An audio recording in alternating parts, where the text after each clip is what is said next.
So I think the big question is why, right? Like, why is there this thought that being more of an extrovert is a good thing when you're a leader and being an introvert might be a hindrance? Well, honestly, I don't think it's that complicated. I think it comes down to one word, and that word is perception. It's perception. See, people perceive things the way that they perceive things, and oftentimes their perception is completely wrong. Their perception might be based on some bias that they grew up with. Their perception might be based on something that they heard. It could be based on something that they believe to be true based on past experiences. But they might have had a very minimal experience and they may not really have a broad view on a topic or on a thing, right? And so they can just have a misperception. And that's oftentimes what happens with a lot of these myths and a lot of things I believe that happens with people is they just form opinions about people, form opinions about groups without really understanding them and really doing the research to understand where they're coming from. So do introverts get passed up for leadership roles? That's the question. If you're listening to this and you consider yourself to be an introvert and you feel like you've been passed up at some point in your career or at some point in your life for certain opportunities just because of your personality, then I can tell you it's not just you. There are a lot of other people that have gone through the same thing. Today, we're going to talk about some of the reasons that introverts are typically passed up for leadership roles, but then also, more importantly, if you're an introvert listening to this, what you can do about it. What's up, everybody? My name is Terrence Lee, aka the Introvert Leader, and this series is called Made Leader Mondays, where we help people to grow in their leadership.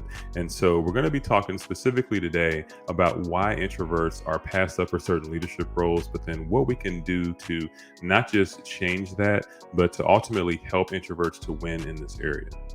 So, I'm going to get into a few statistics here really quick. So, from aboutleaders.com, one stat says from a particular study that was done that 40% of leaders identify as introverts, which I found that to be interesting. And again, in this particular study, the extroverts would still be the majority in this case, because they would be the 60%, where the introverts would be the 40. But even still, I mean, the 40% number, given what a lot of times you hear people in society say about introverts in leadership, I found to be interesting. But then a troubling statistic is from the Harvard Business Review, and it's a study that was done in 2006. And in that study, 65% of senior executives saw introversion as a barrier to leadership, which I found that to be interesting as well. And then there was another study that said that extroverted US presidents are perceived as being more effective than introverted ones. So, a lot of these things, these are studies and these are surveys, and you hear these things and it's interesting, right? Because they basically just take sample sizes of groups of people and they ask questions, and that's how they come up with these results. So it doesn't represent the thoughts of every person in the world, obviously, but I do think it speaks some to the overall thought behind introversion in leadership and extroversion in leadership. And in a lot of ways, it's troubling. So I think the big question is why, right?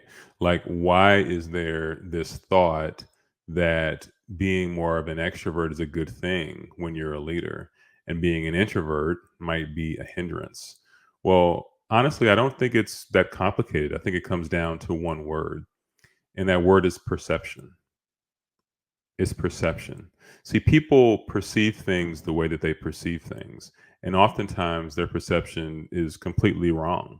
Their perception might be based on some bias that they grew up with. Their perception might be based on something that they heard. It could be based on something that they believe to be true based on past experiences. But they might have had a very minimal experience, and they may not really have a broad view on a topic or on a thing, right? And so they can just have a misperception.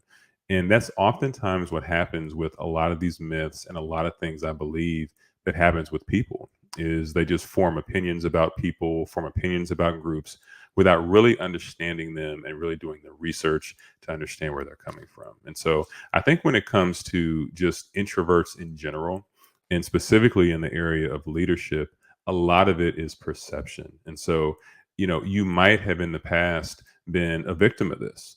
You might be someone that has been passed up for a leadership role. You might be someone that you had all the qualifications, you had everything that it took, but for some reason you weren't put in that position. So I'm going to get into some of the specific perceptions and reasons that I think that this happens, but more importantly, we'll end with what we can do about it and help to change our narrative. Introverts are too quiet and too weak to lead. Have you ever heard this before? Well, my name is Terrence, and for years as an introvert, I didn't think I had what it took to be a leader. What I learned was being an introvert is my superpower. If you want to learn how to have success as an introvert, then go to quietvoicefearlessleader.com to learn more.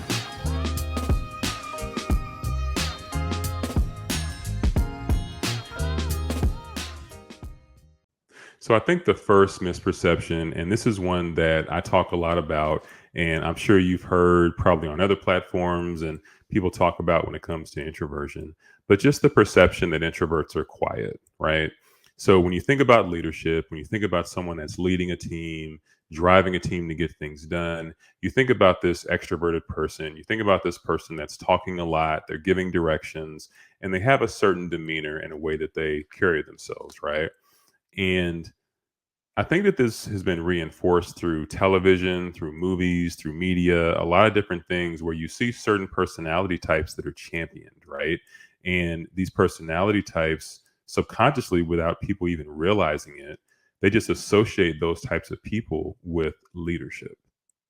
Where when you have someone that's the quiet, observant type, the person that's sitting back in the room and taking things in, to the untrained eye, that person may not be seen as the leader in that room.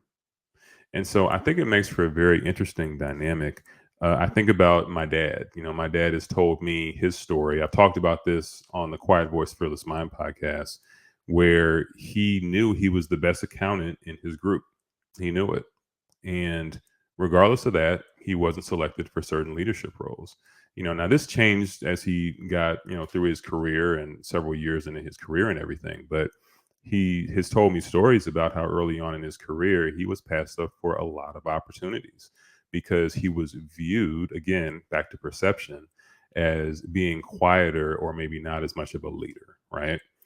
Myself, same thing happened to me early on in my career. There were times where I just wasn't the louder engineer on my team. I wasn't the one doing more of the talking, and I was passed up for certain opportunities. So I've seen it firsthand. It's interesting in Susan Cain's book, Quiet, where she gave the example of just Western culture and how in America, just the overall shift of what was viewed as positive and what was viewed as a go-getter, it completely changed in society. The person that was the flamboyant extroverted person, that became the person that was viewed as the one that was going to be successful, and the entire culture shifted. And a lot of that has to do with personalities, right? So automatically, without people even realizing it, a lot of the perceptions about people begin to change. And so it's a cultural thing, it's a psychological thing. And so a lot of these things really can play into how people view someone as a potential leader, right? I also think it's very interesting that a lot of times when it comes to talking, what I've found with myself is that sometimes when I'm not talking, it has nothing to do with the fact of whether I'm engaged in a conversation or not. In fact, a lot of times when I'm in a meeting and I'm not talking, it's not because I don't have words to say. I have a lot of words to say. I'm just thinking first, you know? Like a lot of times with the extrovert, they're going to say the first thing that's coming to their mind. They're going to get their words out, where the introvert is going to actually think before they speak. And this can be misperceived as being quiet. Like someone will think this person doesn't have anything to say, or why are they not talking? Why are they doing this? Well, it's because I'm thinking, right? And this oftentimes happens with me in my various leadership roles and things that I do. And so you might be listening to this and you might be similar. You might be somebody that doesn't say the first thing that's on your mind. You want to think through it first. You want to get your thoughts together. You want to get your words together before you speak. And unfortunately, sometimes that's viewed and there's a misperception that someone that does that isn't talking as much and therefore maybe isn't a leader, which is absolutely ridiculous. But again, we're just covering some of the reasons that introverts can be passed up. So, one of the other reasons that I feel like introverts can be passed up for leadership roles is office politics. I mean, I'm just going to say it, the misperception of an introvert as being antisocial because maybe that person doesn't want to go to every single lunch with a group of people, or maybe that person doesn't want to constantly be around people that they work with or do business with all the time. They might need time to break away. They might need time to recharge at times, right? Now, I'll say for me, I have changed some in this area where, I'll go out with coworkers and we'll go to lunch or maybe do a happy hour. We'll do those different things and that's fine. And I enjoy that. I'm not necessarily going to do it every day, but when I'm in the mood to do that or when I'm invited, I'll go and I'll do that. Now, I will say I used to never do that. I pretty much just wanted my time to myself. I wanted to eat my lunch to myself and do my own thing. And from time to time now, I still want to do that, now as well. But I have changed some in that area. But there is a big perception, I'll say, against people that do that. And I think it's wrong. I think it's very wrong because at the end of the day, if someone is suited to be a leader, then the whole office politics and, oh, this person doesn't go out with us or this person doesn't hang out. And so they're not a part of the group or the clique and all of that, it can come off as just very like middle school to me. But these sort of things and these sort of dynamics, they do play into the corporate world. They do, and into the business world. And so I think it's another reason that, in my opinion, is unfair. But someone that is more introverted, that enjoys their alone time, that enjoys their space, they can run into these politics and these issues in that environment. And so that's another reason why sometimes I believe certain introverts may not get selected for leadership roles. So now that we've covered some of the reasons that introverts may not be selected for leadership roles, I want to get into what I really want to talk about, which is what can we do about it? What can we do to make sure we set ourselves up for success, to make sure that we are able to be in the leadership roles we want to be in and advance to the next level? So the first thing, and I know this probably goes without saying, but it's to be yourself and to lean into your introversion. Lean all the way in.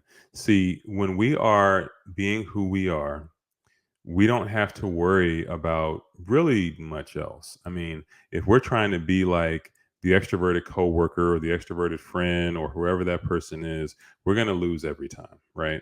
So, with leadership, one thing that is very, very important is that people get to see our authentic selves and get to interact with our authentic selves, right?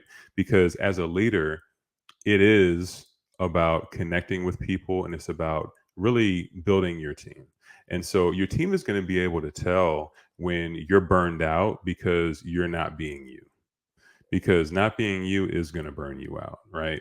Now, I'm not going to sit here and say that there are never going to be times that you're going to have to do something that you don't want to do. There are going to be times you're going to have to do something you don't necessarily feel like doing at times, right? But ultimately, just being in your, like what I like to call zone of genius, being who you are, feeling like you don't have any weights of having to carry, like being someone that you shouldn't be. When you're able to do that, it really frees you up. You feel lighter. You just do. I don't know how to explain it, but when I lifted the weight of trying to be someone I'm not, when I lifted the weight of trying to be an extrovert, or trying to talk more than I felt like when I lifted all of that stuff, I just felt lighter and I felt free. So start there, do that, and that is going to truly help you with your leadership and getting ready to be the best leader you can be.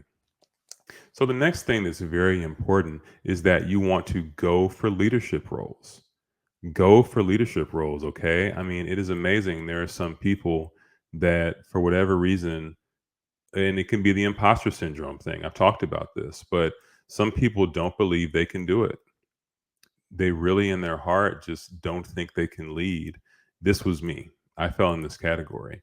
Uh, a lot of my friends are extroverts. A lot of the people that I grew up around are extroverts, and I've seen them in leadership roles. I grew up seeing them doing different things, giving speeches, talking in front of people, all these things that I was always, just scared to do when I was younger.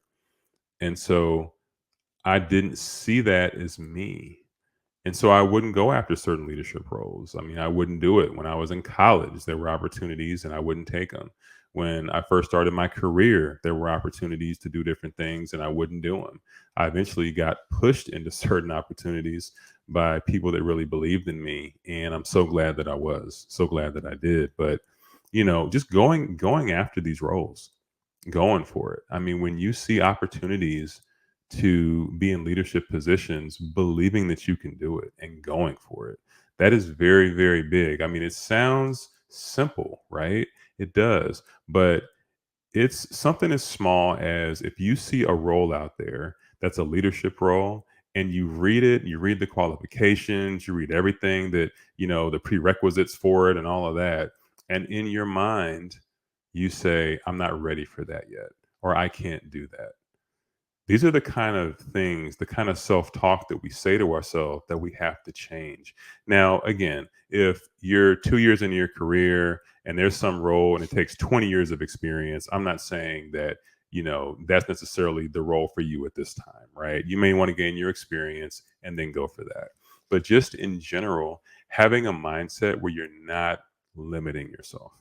This is very, very big. Do not limit yourself. If you see something out there and that's something you want to do, you can absolutely go for it. It's just about what does it take to get there? What are the skills you're going to have to acquire? And then focusing on the fact that you can do it. All right. So you can be a leader, believe that, and you can make it happen. So the third thing, and this is something that I have seen prove to be true over my career through several years in the defense industry, regardless of the scenarios I've been in, regardless of the types of teams and all the different situations. But just focus on being the best. Focus on being the best. See, the thing about when you do good work, the thing about when you show up day in and day out and you perform is that nobody can take that away from you and nobody can challenge that. The other thing that happens is that you begin to build a reputation. You build a reputation of trust, a reputation where people can depend on you, and a reputation of good work ethic. And all of these things together, when people see these things and they think about who is going to be the right leader for this next role, who's going to be the person that can help us in this area, that can steer things in the right direction. All of those things together, they make up your reputation. And so when your name comes up as a potential leader. So the last thing that you want to be sure and do, and this works regardless of if you're an introvert, you're an extrovert, or in between, is to be the best. Be the best. Day in and day out, when you're doing your work, whatever you're doing, you want to make sure that you are mastering your craft. See, one of the things about mastering your craft that's amazing is that you begin to build a reputation. People begin to trust you. They begin to view you as someone that they can lean on. They begin to see your work ethic. And all these things together over time, when there are different leadership roles, when there are different opportunities that pop up, when different things happen, your name is one of the ones that comes up. Because, see, one thing that I've seen in my career, and I've seen this over time, is that regardless of somebody's personality type, regardless of the way that somebody is, when they are the right person for the job, when they are the right person to get things done, most of the time, 9 times out of 10, their name is going to be brought up in those conversations as the person that can be a leader. Now, sometimes there are politics and there are different things at play, right? And there are things that can happen. And sometimes, networking can play a factor, right? Sometimes people get a job or get a role because of who they know. And so those are definitely factors and can be in this area. But ultimately, one thing that I will say is that when you are the best, you are going to make yourself stand out. Trust me. So when you are the best, then whether you're an introvert, whether you're an extrovert, or whatever the case is, you are setting yourself up apart and you are setting yourself up to win. So putting the work in, being consistent, getting better, mastering your craft. These are things that nobody can take away from you. Okay. So you set yourself up to be a leader when you stand out by being the best and making sure that your work speaks for itself. So that was why introverts are passed up for leadership roles. But again, more importantly, what you can do about it to make sure you set yourself up for success to be an amazing leader. So, one thing that I would love to see in one of my missions with Introvert Leader and the vision that I ultimately see is I see more introverts in leadership. That is the vision and that is what I want. And when I really think about where we're going, just in society in general, and I think about, things like AI, artificial intelligence, right? And computers and just where things are projected to go here over the next 10, 20, 30 years. The need for leadership, the need for people that understand people, the need for people with empathy, the need for people that understand leading teams, the need for people that are strong. All of these things are more and more important now. So, how are you going to set yourself apart? What's going to be your leadership style? What's going to be the leadership role you're going to take on that can help to change your organization, change your team, and maybe even change the world? These are the kind of conversations that I'm starting to think about because I believe, and if you're watching or listening to this and you're an introvert, I believe you are uniquely skilled in the area of leadership. So this is the time. I mean, this is the time. If you have never thought of yourself that way, if you never viewed yourself as a leader, if you thought that that was for everybody else, this is the time to change that. Because there's somebody out there or there's some team out there that needs you. You have a voice, you have something important to say. So it's time to say it. So until next time, this has been T. Lee with Made Leader Mondays. I truly hope you got something out of this episode, and make sure to leave a comment. Also leave a rating on this episode. I would love to hear your thoughts. So take care. See you on the next episode.